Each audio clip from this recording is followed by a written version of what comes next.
Magandang umaga guys. Wala akong magawa, kaya dito tinarget lock ko yung MM nila. Hindi nakahinga yung MM dito guys.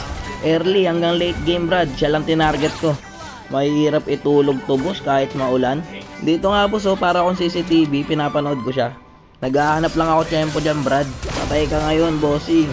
Ayun lang, ang dami rin pala. Ayos lang. Focus lang tayo sa mission. Aba, nagpapakita ka pa talaga. Wala kang kadala-dala, bossing. Oh, etong sa'yo. Sinasabi ko sa'yo, bossing, hindi ka makakapaglaro na maayos dito. Hindi kita pag-ML ng masaya, Brad. Eto na naman, oh, pak. Dito, nagka-tradean lang, eh. Mahusay din yung kalaban, ha. Dito, guys, hindi na siya nagle-lane. Sumasama na siya sa mga clash. Nakatunog-tunog na si bossing. Pero dito, syempre, hindi tayo titigil, Brad. Aabangan lang natin yan. Ayun o, sabay out. O, bahala na kayo dyan ha. Yung mission ko tapos ko na. Dito boss, hindi na siya nagpakita kahit sa clash. Pero alam ko nandito lang yung Brad eh. Lalabas din yun. Ganda ng pwesto natin dito Brad oh. Eto siya oh. Patay ka na naman boss. Kahit saan ka magtago Brad, hahabulin kita. Ano yung standing niya? Okay, 2-6. Kawawa sa'yo, bossing.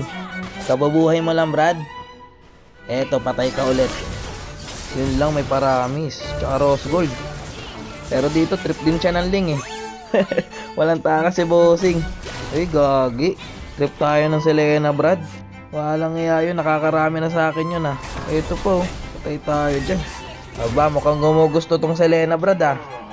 Hindi lang kita pinapansin, boss.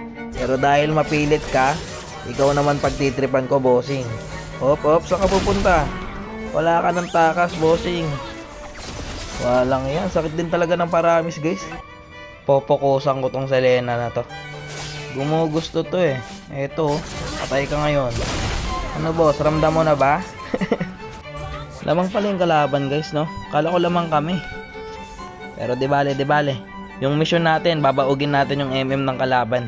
Bahala na to kung manalo o matalo. Basta mabaog yung MM, okay na. Dito nga Brad, oh, iba yung na-SS-an ko. Pero yung namatay, Betrix pa rin. Sabi na, tama yung inaala ko. Ang ina nyo. Minamagnet ka ata ng kamalasan, bossing ah. Dito Brad, nahihirapan na akong i-target lock yung Bea. Hindi na siya lumalabas ng tower, Brad. Kung lalabas man siya, lagi siyang may kasama. Pero tsetsempohan pa rin natin yan. Magaling na mag-play safe si bossing. Wala, di natin kaya abutin yun guys. Pero ayos lang. Nagawa na natin yung mission natin guys. Yung standing niya ata dito 410. Okay, not bad. Hirap na itulog yan boss. Hindi ka nakalaro na maayos. Loko, kahit ako yung targetin dito guys, mababad trip din ako eh. Early to late game. Tangina, hindi ka pinaglaro na maayos. Ang masakit doon, talo pa. Bad trip ka na sa bahay, bad trip ka pa dito sa MN. Aray ko pa. Okay, mission success boss. Kawawa yung Bea Brad. 4-11 no.